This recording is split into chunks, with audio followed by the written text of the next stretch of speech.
What is going on, everybody? I've been starting all the videos right here on top of the car the past few videos, and this is kind of becoming the spot where I do my intros. But today's the day that we're going to pull the gearbox out and inspect where that gear oil that's on the throwout bearing is coming from, whether it be a cracked case, a faulty seal, or probably the input shaft seal. That's what I'm guessing, but could be wrong, who knows. We still have full feel in the clutch pedal, so I don't think it's the throwout bearing leaking any clutch fluid. But I don't know. So we're gonna pull it apart, look at it, inspect it, make sure it's good to go for grid life. Tucker is already hard at work. We just started. He's already under there pulling the drive shaft out. I'm gonna get up front, pull the V-bands off the exhaust. Got our tools laid out over here. This is pretty much all you need. It's 17. 214 wrenches, that's what he's using to pull the drive shaft, a 14 socket for the shifter handle, a 13 for the V-bands, some extensions, and a 3/8 Allen socket for the transmission bolts and dikes for the zip ties that hold everything up out of the way under there.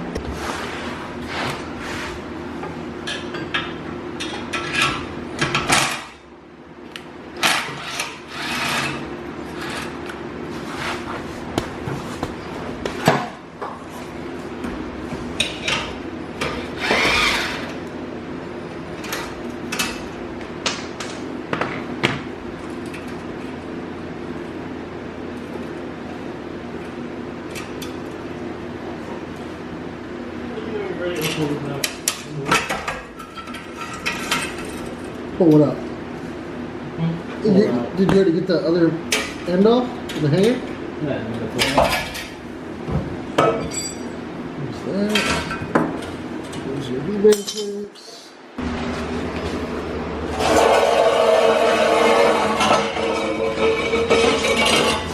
There she is. Not cracked yet? Nope. Really doubled up on it this time. It's cracked here, bad. God, the stuff.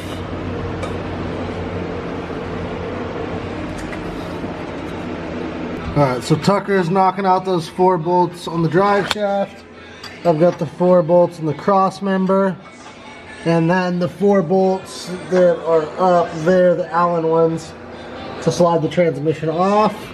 And then I've got the jack handy right here to help us get the old girl down.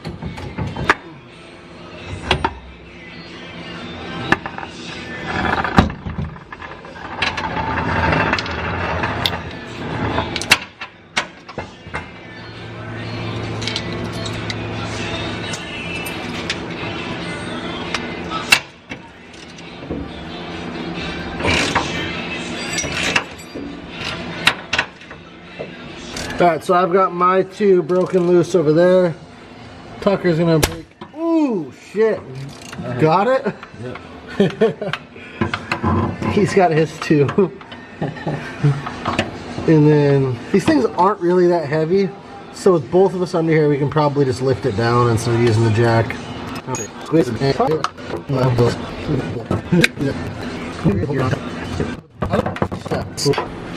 Alright, so the transmission's out. I tried to wipe this down a little bit, but you can see that there's some fluid coming from somewhere. We don't know where it's coming from, and it can really be a pain in the ass. I don't know where it's coming from, but we're going to pull the top case off. We're going to check those gear sets that we changed.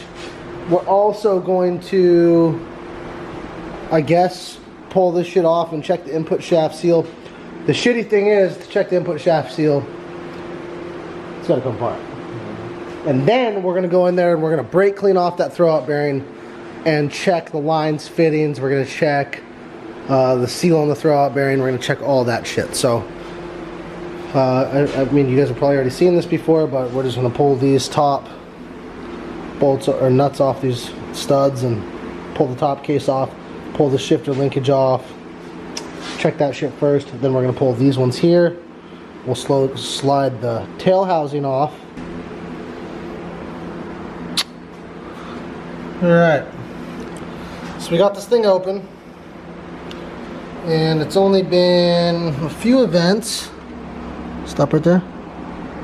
And the gear sets are already fucked. I'm not sure why. If you can see, try and focus on that. See that? It's a little bit of wear. That's not so bad. That's not like pits. But check this out over here. You might not be able to see. Let me see the camera.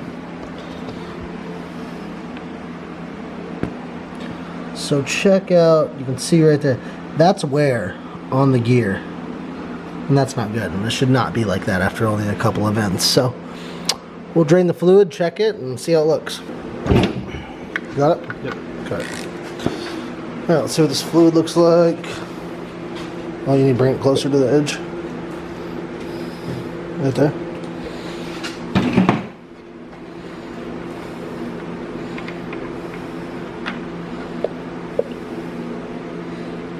That's pretty normal. Hold this. Wow. Yeah.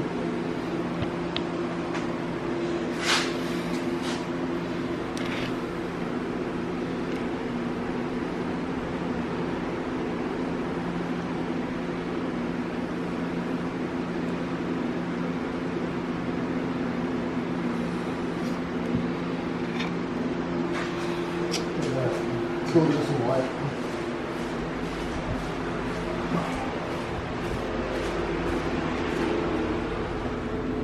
So there's no big chunks. When you look at gear oil out of a dog box, it's a lot different than a normal transmission or like an engine, because there's always going to be metal on the drain plug, and I'm going to show you guys how much right now. Because that big clunk that you hear, that clunk when you put it in gear, is basically the gear's grinding, and that's how it is. It's straight cut. There's no synchros to help it get in the gear. So if here, I want to show right here. So if the slider and the dog are in, I don't know, like here, let's say they're right here where they're gonna hit, it smashes it past that into gear, and that's just kind of how it works. So anyways, look at this. So this is after 3 events. Look at all that. That's straight metal. You can see it on there too. But what you're looking for is like big chunks. Like this is all fine material that we're finding on the end of this right here, which sucks, but that's just how it is. If you had like, if it looked like a crystal, then it's a problem, because that means that there's like a big piece of like a tooth on a gear set or something that is collected onto this, and we're not seeing that. So that makes me feel pretty good. I just jumped under the car and sprayed off the bell housing, throwout bearing, everything with some brake clean, and then it just didn't look like it was coming from anywhere near that throwout bearing. Well, it does, but not from the throwout bearing is what I'm saying. I don't think it's coming from the throwout bearing. I don't think it's coming from the rear main seal. I do think it has something to do with this transmission. I mean, this is the last thing I touched in that area, and usually you can go back to where you started and the thing that you messed with, and it's usually the root of your problem. So we've got the tail shaft off. I'm going to set this off to the side, out of the way, and then we've got to pull the reverse shifter fork off. We've got this C-clip here and the little ball that's inside the shifter linkage for reverse, and then it'll all slide out. We've got this thing completely apart, cleaned it off with some brake clean, went over the gears. We're not sure why we're seeing such excessive wear on 3rd and 4th gear sets when they're brand new. That's not normal. I'm not sure what it is, but I'm going to talk to the guys over at Tex Racing. They've been a huge help and always help me figure out what's going on. And then in here, this is where the input shaft seal is. And it's going to be very hard for you guys to tell. You're probably not going to be able to at all, but there's a little bit of material on the case missing right about there. And that might be just enough material missing to make some oil pass by. I don't know. I honestly don't know. So I'm kind of at a standstill, and I'm going to stop this video here It's about to storm. You know, once again, Tucker helped me out big time getting this thing out and taking it apart. It is pretty easy, but it's a lot easier when you have two people, that's for damn sure. So this is our main concern right now. We're gonna get this gearbox back 100%, throw it back in the car, change the fluids in the diff and the engine, obviously add fluid into our gearbox here. Let's go that big old Texas, baby, Texas. So yeah, we're gonna put everything back together and hopefully she's ready to go for grid life. There is some talk about maybe adding some bigger catch can lines to the valve covers to release more crankcase pressure. Right now they're like a -6 and they wide together, which is 100% not enough. So I have another radium catch can. We might run a -10 off the passenger side valve cover and a -10 off the driver side valve cover into their own catch cans. I have some weld-on bunks from Earl's that we can put on there. But that's gonna do it. Thank you guys for watching, and make sure to check back later after the weekend, I guess, so Monday.